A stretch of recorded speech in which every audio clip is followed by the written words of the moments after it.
तो स्वागत है आपका हमारे इस यूट्यूब चैनल पे, जहाँ पर हम लोग डिस्कस करते हैं कुछ ऐसे एक्सपीरियंसेस जो कि एक्सप्लेन नहीं किए जा सकते। आइदर वो हॉन्टेड हो सकते हैं, नहीं भी हो सकते हैं, लेकिन कुछ ऐसी मिस्ट्रीज होती हैं, मिस्ट्रिकल स्टोरीज होती हैं जिसे हम बताना चाहते हैं। कई बार दो लोगों के बीच में ऐसी डिस्कशन होती है और वो बाकी लोगों तक नहीं पहुँच पाती।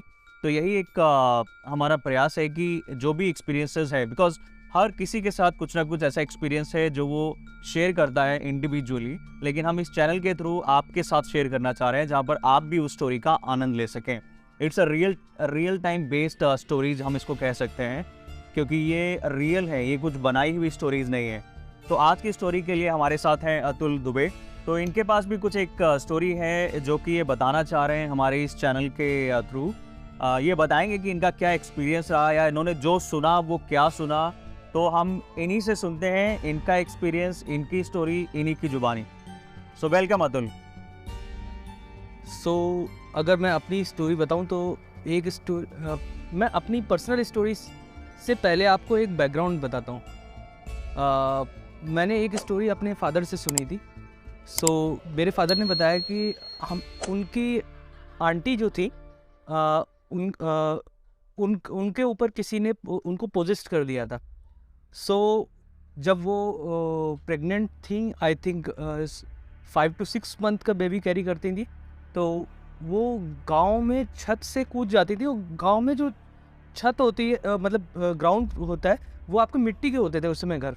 तो वो ऊपर से कूद जाती थी, तो इतना उनका वेट होता था कि वो पैर उनके ज़मीन मिट्टी में गड़ जाते थे, और फिर भी ना उनको कुछ चोट लगती थी, ना उनके बेबी को कभी चोट लगी।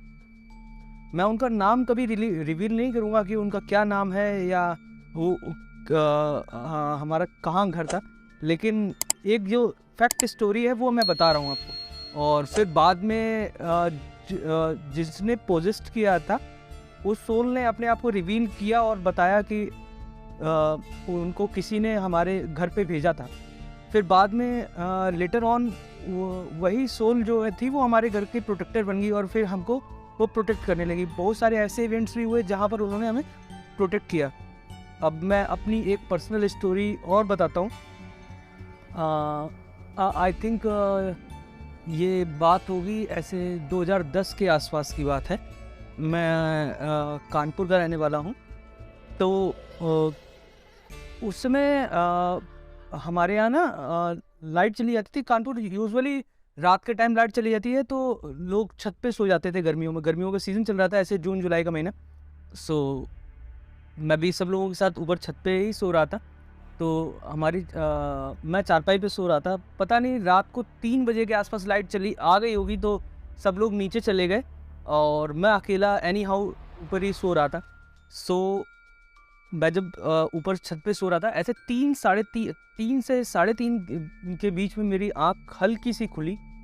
तो मैं उस समय ना तो सो रहा था और ना ही जाग रहा था। उसको सुषुप्त अवस्था कहते हैं, ध्यान योग में उसको सुषुप्त अवस्था कहते हैं। उस अवस्था में लोगों को 4th डायमेंशनल चीज़ें दिखाई देने लगती हैं या महसूस होती हैं। उस अवस्था को ना तो सोते हुए कहते हैं, ना जागते हुए, वो उसके बीच की अवस्था होती है। तो उस समय मैंने एक आकृति महसूस करी। वो एक औरत की थी। वो सफ़ेद साड़ी में थी, बाल बिल्कुल खुले हुए, लाल लाल गोल बिंदी अपने माथों पे लगाई थी। खूब बहुत सुंदर थी वो। और लेकिन उसको देख के ही भय उत्पन्न हो जाए, ऐसा ऐसा उसका रूप रंग था। और जब मैंने उसको देखा तो मेरी आवाज़ नहीं निकल रही थी, और मैं जागने की कोशिश कर रहा था। मैं जानता था कि मैं सो रहा हूँ और मैं जागने की कोशिश कर रहा था, लेकिन मैं जाग नहीं पा रहा था। और ये कंटिन्यूएशन लगातार आधे घंटे तक चला कि मैं जाग जाता था भगवान का नाम लेके, और फिर उसके बाद फिर सो जाता था फोर्सफुली। ऐसा लग रहा था कोई ज़बरदस्ती मुझे सुलाया जा रहा है, और मैं कंटिन्यूसली डर रहा था। आधे घंटे तक ये मेरे साथ हुआ। तो एक ये ऐसी डरावनी स्टोरी है, मतलब ऐसी डरावनी थ्रिलिंग घटना है जीवन की, जो मैं भूल नहीं सकता हूँ। और आज भी जब भी मैं याद करता हूँ तो मुझे ऐसा लगता है वो बिल्कुल मेरी आंखों के सामने ही वो घटना हुई है। अभी मैं अपनी मोस्ट रिसेंट एक स्टोरी बताता हूँ। स्टोरी मतलब मेरा खुद का पर्सनल एक्सपीरियंस है।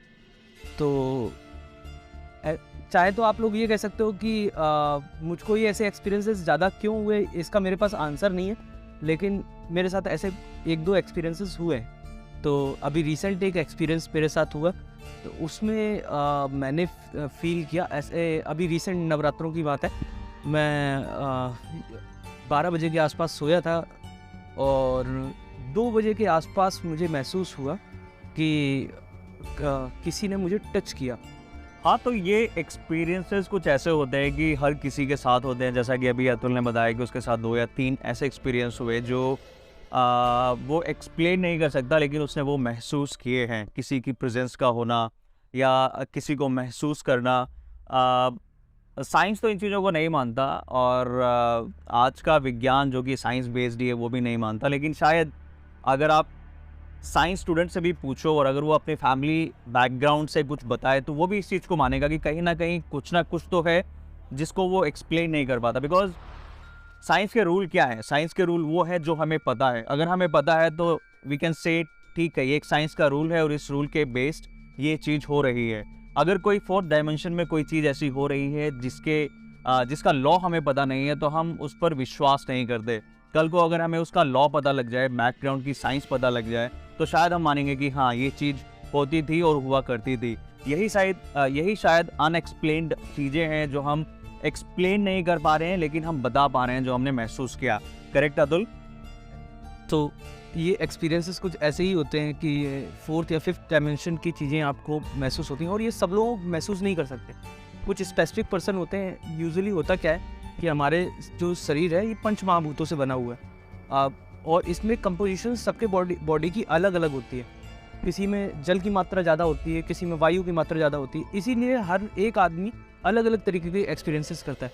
एक एग्जांपल ऐसा मैं देता हूँ, जैसे आप देख सकते हो कि जो स्पेशली जो लेडीज़ होती हैं वो लोग महसूस कर सकती हैं कि भले ही उनकी पीठ किसी भी तरफ हो, लेकिन अगर उनको पीछे से भी कोई देख रहा होता है तो उनको महसूस हो जाता है हाँ, कोई हमें देख रहा है। ये उसी तरीके का एक्सपीरियंस है जिसमें कुछ स्पेसिफिक पर्सन ही जान सकते हैं कि हाँ, हमें वो एक्सपीरियंस हुए हैं। और हर किसी का अपना एक सेंस होता है जो उसका हम जिसको बोलते हैं सिक्स सेंस, वो हर किसी का अलग अलग लेवल पर एक्टिव होता है। काफ़ी ये कुछ ऐसा ही है जो अभी अतुल ने बताया। सब्सक्राइब कर लीजिए ताकि अगर कोई नई स्टोरी आए तो आपको वो सबसे पहले सुनने और देखने को मिले। So thank you so much. Thank you.